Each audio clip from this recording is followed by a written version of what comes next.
Hi everyone, Karen here, teacher of deliberate creation, host of ATP Media. So I had someone cancel on me today to record the show. Gosh, I'll tell you what, that's been happening a lot lately. People will say, oh, Mercury retrograde, but I've got to get in contact with her. But I was speaking to a beautiful astrologer called Ksenia, who is I think she's in Victoria in Australia, who was talking about we've got to stop using this retrograde story to blame all the upsets and problems that are going on in our lives and take responsibility when things go wrong. And so that's what I'm doing.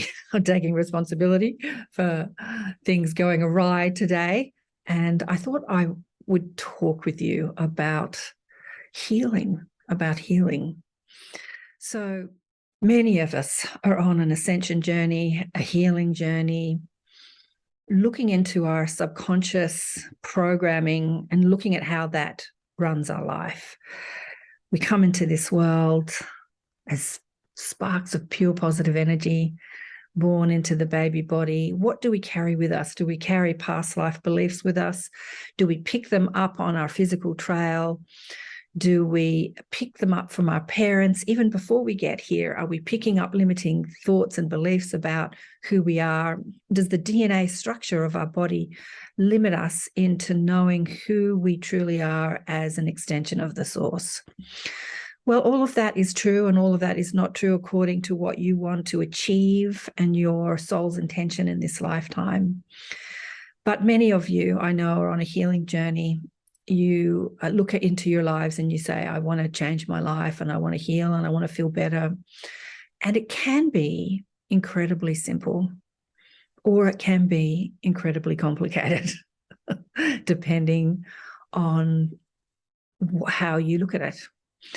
So the negative thoughts, I think I talked about this with Jane and Phil Mountrose of the show, talking about the sponsoring thought that underpins all other limiting and stressful thoughts we have about ourselves.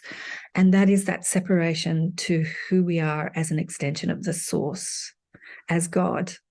And so when you establish that thought as your truth, that I am the creator, I am God. I remember reading in the Shirley MacLaine books, and if you watch her movie, you'll see this depicted in the movie, where a guide is saying to her when she's on her spiritually awakening journey to stand in front of the ocean and spread her arms out and declare, I am God, I am God. And I remember seeing that when I was a young girl and thinking, ooh, how terrible that was, because I think religion has told us that, that's blasphemy to actually declare that you are God. But it is that belief in the separation to who you are as an extension of the infinite one creator, of pure positive energy, that underpins every other stressful, limiting, negative belief that you hold about yourself. And when you work to establish that remembering, that knowing that you are indeed the creator of your own reality, the creator of how you feel, the creator of how you think, the creator of the beliefs you decide are true and not true. You are an extension of source. You are enough. You are God. We are God. Then healing can be simple and fast. But what we do is we mull over that belief. Oh, yeah, we're all an extension. We're all one. We're all an extension of the creator, but we don't really believe it. What we believe is the subconscious programming that is generated from thinking we are separate to that. So if I'm separate to love, if I'm separate to God, if I'm separate to source, to power, then who am I? I'm not enough. I'm not worthy. I'm pissed off.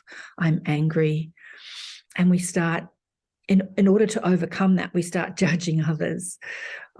You piss me off. I don't like the way you do this, and we perpetuate this eternal judgment on others and criticism. I was saying to the group this morning, we were having a bit of a chat in the online group, that we've got a chat group going. Someone was saying that he's seeing someone wherever he goes, And we were talking about, why is he seeing this person? And what I found in my life is that when I have declared that I want to be more connected to my source, and I want to ascend, and I want to be more loving and feel better, I want to feel good, then anything that is in distortion to that comes into my awareness, comes into my life to show me where I'm out of alignment with that. So if I've got a problem with someone, it's like I bump into them everywhere I go. Don't you find that? Until you clean up your thoughts about that person, because all judgment is self-judgment, and all criticism, all negative, limiting criticism of another is your own fear talking, So once you establish that you are love, and that becomes a part of your belief system or a part of your remembering, because we know this before we come into this human experience, then you can understand and have compassion for the other, even if you disagree with who they are, or you don't like them, or you judge them. And when you can have that compassion and understanding for the other and feel compassion and unified with them, you can feel compassion and unified with yourself, and you stop the self-criticism. You stop feeling unworthy, not good enough. You stop resenting others, and you start to love yourself. And so healing can be really simple once you reestablish that connection to the truth of who you are as an extension of the Infinite One Creator. That energy that is pure positive energy, that energy which is love. We have called it as humans unconditional love in this world, because we understand love as a desire, but it's very conditional. So I'll love you if you do this for me. If you're nice to me, I'll love you. We don't really understand love as an unconditional understanding, that love is love. In our romance and Hollywood movies, we talk about falling in love and finding the love in the other. It's a very conditional understanding of love. And who's going to say, I love you first? Did you say I love you? Did they say I loved you back? And I say, look, love is not negotiable. Love is who you are. You love because you are love. You love because you are love. And then when you love, you make decisions on who you want to spend your time with. So it's not I love you or I don't love you. Some people say, I love my children, but I don't necessarily like them. I've heard that so many times. Or I love my family, but I don't necessarily like them. So yeah, you love because you are love. You are an extension of love. You are love in the world. Everyone is love in the world. There's no exceptions here. Everyone is an extension of this pure positive energy. Are they displaying it? Are they living it? Maybe not. Maybe not, but that's their choice. What's your choice?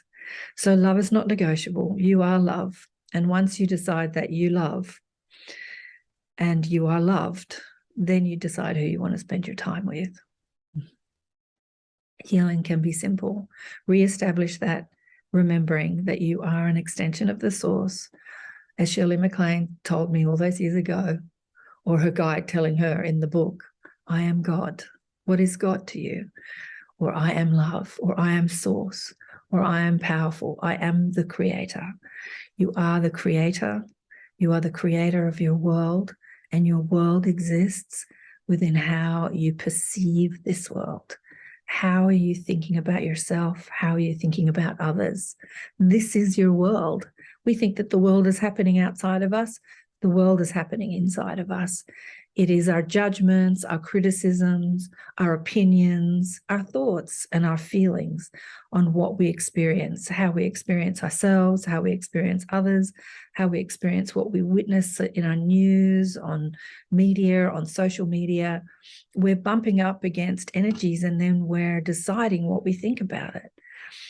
I love it. I was telling a girlfriend the other day, Byron Katie has these classic sayings. She says, no two people ever meet. You only ever meet your thoughts about them, your opinions about that person. You don't really ever meet the other person. You only ever meet your ideas about that person, or thoughts or beliefs. And interestingly enough, those thoughts, opinions, ideas beliefs and judgments are all wrapped up in how you think about yourself. I remember once I was at a personal growth course years ago, 30 years ago, and a woman was standing up talking about her husband, complaining about her relationship. And as a young girl, this was really annoying me. And I remember sitting there, not saying anything verbally, but in my head, I'm screaming, oh my God, I wish you would sit down, and like really criticizing this woman. And then we went to lunch, and I sort of was kind of exhausted, because have you found that negative energy is really exhausting? It pinches you off from that connection to your source, right? So sitting there criticizing this woman that kept standing up complaining about her husband exhausted me. And at lunch, I was sitting there exhausted, but I posed the question, why am I so angry at this woman? I don't know her. She doesn't know me. I've got no reason to be upset with who she is and how she's complaining about her husband. She's doing a personal growth course just like me. Why am I so upset? And I gave it a good hard think. Like, why? What am I afraid of? What is scaring me about this? How can I bring it back to the self? And I had this epiphany. It sort of struck me that back then, in those days, I was so shy that to stand up in front of a crowd of people and bare my soul, I think there was like 100 people in the room, there were quite a few people, to bare my soul to 100 people, or to anyone really in a public setting, was completely terrifying to me. Why? Because of my own self-criticism. What would you think of me if I told you what I really felt, if I complained about my life, if I shared myself? What would you think of me? Would you like me? Like, this is what terrifies most of us. What do you think of me? People are terrified to go on radio or stage or public speaking because they're terrified of being criticized and judged. And as I sat there during this lunchtime, dissecting my thoughts and questioning them and asking why I felt so upset and was so critical of this woman, I was terrified that people would criticize me as much as I was criticizing her. That was the fear. And I remember in that moment, I decided that I need to do more public speaking, because people had told me all my life, oh, you're going to be in front of crowds, you're going to speak in front of people, you're going to be a teacher, blah, blah, blah. Even as a kid, I was given a, poem reading, and they said, you're going to be a teacher. And to the 12-year-old kid, I'm like, that's never going to happen. And then to the shy young adult, I'm like, that's never going to happen. I was in real resistance to putting myself in front of people and speaking publicly. And then watching this woman do it in her quest for healing and understanding of what was going on between the relationship of her and her husband, I was in total resistance and fear and criticism and screaming in my head, shut up, I don't want to hear your story, you're driving me crazy. I was all this criticism in my head because I needed to overcome my own self-criticism. And as I say, once you establish that you are love, you can have compassion and love for everyone, including yourself. And healing becomes really possible and really easy and a joyous ride, instead of this constant trying to overcome and seeking and overcome and overcome. Neil Donald Walsh, or God in the Conversation with God books, says it over and over and over and over again. Well, at least in the first 3. I haven't read all the books that Neil's put out, but they're all the same theme. There's only one of us in the room. You are God, and the other person is God. There's only one of us in the room. We are one. We are one, we are one, we are one. So when you love someone, you're loving that attribute that you love in yourself. When you hate someone, you're hating that attribute that you hate in yourself. We are one, and our self-judgment and self-criticism shows us what we believe about ourselves. So if we really believe that we are love, then loving is easy, right? And healing is easy and fun. I hope you get a lot out of this. And next time you have a criticism about someone or yourself, ask yourself why, and ask yourself, is this serving you? And is this a part of what you're intending to live in this lifetime? If you're intending to spiritually evolve, or to ascend, to, be a part of the ascension, to be a part of the shift and the upliftment of human consciousness in this world. Ask yourself, when you criticize yourself and others, is this who you want to be? And can you love it? Can you love the criticism? Not try and fix it, not try and heal it, but love it for exactly what it's teaching you and showing you about yourself, which is what I did ultimately when I realized that my criticism of this woman was showing me how I criticized myself. I could love it, and I could love her, and I could love myself. Thanks for listening and watching. Love you all big time. Bye for now.